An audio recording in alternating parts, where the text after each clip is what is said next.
that we would be the exception to the rule. Try to picture this, though. I'd never experienced life without fishing being front and center. My first memories include having a rod in my hand. As a kid, my summers revolved around trips to the Poconos, where I caught trout, sunfish, and eventually my first bass. I collected Bassmaster magazines the way most kids collect baseball cards. After I graduated from Triton High School in Runnymede, New Jersey, I was more concerned about starting my fishing club, Top Rod Bassmasters, than enrolling in college.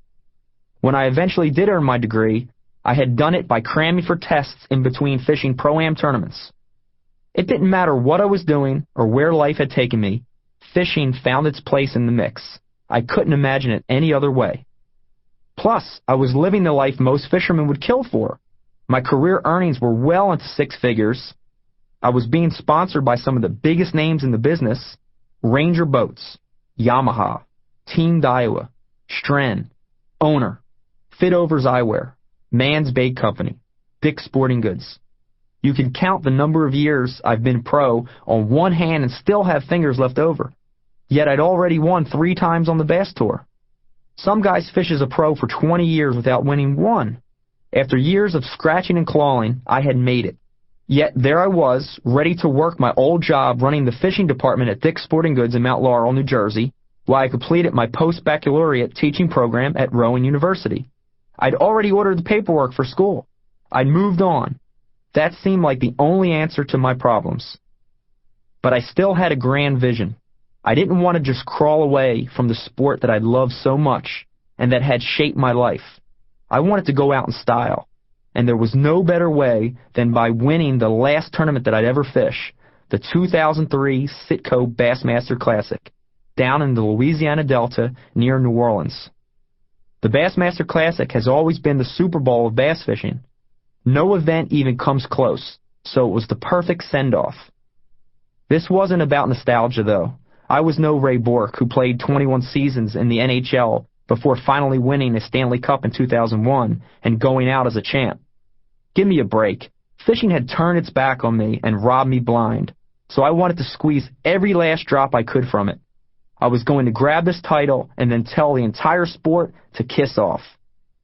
When June rolled around, which was a month before the Classic, I drove to the Big Easy with my Uncle Don for the official 6-day practice period. To me, this research and preparation time, during which I would break down 500,000 fishable acres of the Delta and settle on a strategy, would make or break my entire tournament. When those 6 days were over, anglers wouldn't be allowed near the tournament waters until the event started, so I needed to make each one count. Unfortunately, by the 5th day, I felt absolutely defeated because I wasn't anywhere near the fish. It was frustrating, because even though I was quitting afterward, I had done the same homework for this tournament that I would for any other. I pored over maps and did hours upon hours of internet research. I scoured my old Bassmaster magazines for useful tips. I scooped up information anywhere I could find it, so I felt too well prepared for such bad results. And on top of everything, I knew the Delta well. My first Classic in '99 was on the same fishery, and I'd finished 6th. And that was before I'd even officially turned pro. But after spending 2 days working spots around an area called Bayou Black, where I'd hauled 15 pounds in '99, I'd barely landed any weight at all. Each day we're allowed to catch a limit of 5 fish, and at no point can we have more than 5 fish in our live well. If we pull on a 6th, we have to toss one back. Well, I had managed to catch a limit, but it was a pathetic 6 pounds. You think 6 pounds a day will win the Classic? Think again. On my 3rd day of practice, I moved to an area called Old Dennis and had a little more success. But the next day I mismanaged my time on the water and lost any momentum I had going. 4 days had passed, 2 were left, and I still hadn't found that winning spot. So on day 5, I decided to fish an area called Delta Duck. You gotta love the names of these places. This was a last-ditch effort. If it didn't work, I'd have to go back to Old Dennis for my last practice day, learn it like the back of my hand, and pray for the best. I'd reached the duck, and just like every other day that week, the morning just sucked. By 1 o'clock, I'd only caught 1 good fish and 1 little keeper. Terrible. I'd even thought about bailing, though I knew the time I'd spend traveling to my next spot would basically waste the day. I had made that same stupid mistake just the day before. The only thing grayer than my mood was the sky, and before I could even ask my uncle his opinion, the clouds puked up an ugly storm. Rain and lightning poured relentlessly from a thick, menacing sky. I looked around, but there was nowhere to hide. The Duck, like the rest of the Delta, is just marsh, reeds, and water. No cover anywhere. We couldn't outrun the storm. All we could do was jam the boat into the reeds and create a primitive canopy. Gee, great. Now we weren't getting as soaked. I curled up pathetically on the front deck of the boat, which had the most protection. I lay there, miserable, cold, depressed, with all my life's disasters running through my head. I was at rock bottom, and that all makes what happened next even more bizarre. I fell asleep. It was the weirdest thing that's happened to me in my entire career. I never slept on my boat while I was on the water, ever. But there I was, drifting off despite all the noise in my head and the weather beating down on me. But there was one thing I knew for sure, which was a great source of comfort. This horrible chapter of my life as a fisherman was nearly over. I just didn't know a new one was about to start.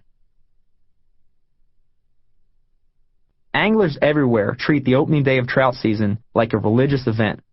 It's no different in Philadelphia, except the fishing gets so dicey afterward, you'd better catch them while you can. So it would be no surprise to see my family kicking off trout season at Wissahickon Creek, a branch of the Delaware River outside the city.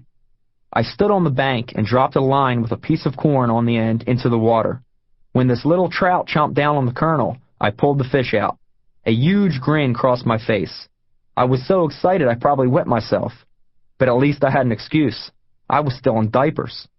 That was the first fish I caught, and the last time any fish could rest easy. I was almost 2 years old.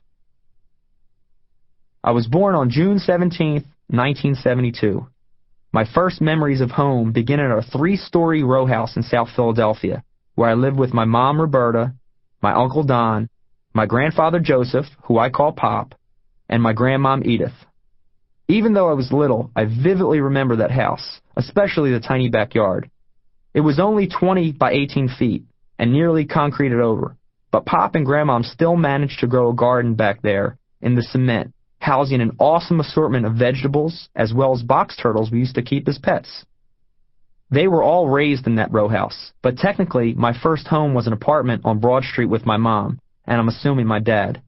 Unfortunately, he passed away in a car accident around the same time that I caught my first fish. I don't have any memories of my father. I've never even seen a picture of him. My mom has never shown me any, and I never asked to see one. Maybe it's because we've maintained no relationship with his side of the family. He's not a subject I've ever really pressed my mom about. I've always felt if there was anything really important I should know, she would tell me. Apparently we look alike and share the same outgoing personality. One other thing I do know, he didn't fish. Despite growing up without a father, I never felt a void, because Pop and Uncle Don quickly became father figures to me. My mom's side of the family was always super close, and from day one they supported anything and everything I've done. It's because of them that I've become the angler and the person I am today. Fishing and the outdoors run through my family's blood. My great-grandfather, Pop's dad, immigrated to Philadelphia, and despite being stuck in the city, he never lost his love for fishing. Every day, he threw a line in the Schuylkill River, another tributary to the Delaware that nearly runs through downtown Philly. He hooked Pop on fishing, and after Pop grew up, he had my mom, Don, Aunt Joanne, and Uncle Joe. He took them every year to the Jersey Shore and the Poconos. This tradition continued after I was born and would be the key to my development as an angler. My mom's family has deep roots in South Philly. Pop was born in the house his mother lived in, next door to the house where his kids grew up. Aunts and cousins lived down the street. When my mom was a kid, you didn't have to lock the doors. Neighbors looked out for each other, and the kids could come out and play kickball or stickball on the street. But by the time I was born, the area had started turning. Now you had to worry about getting the crap beat out of you on the way to school or going to the store for groceries. My uncle has told me stories, and they're no fun. I can't imagine growing up in that kind of environment. Fortunately, I didn't have to. By the time I entered kindergarten, my family, especially my mom, had had enough. It was time to go. So the whole family unit, Mom, Don, Pop, Grandmom, and me, moved to Runnymede, New Jersey, the heart of suburbia. Even though we were only about 20 minutes outside of Philly, it felt like we had moved to another planet. We had a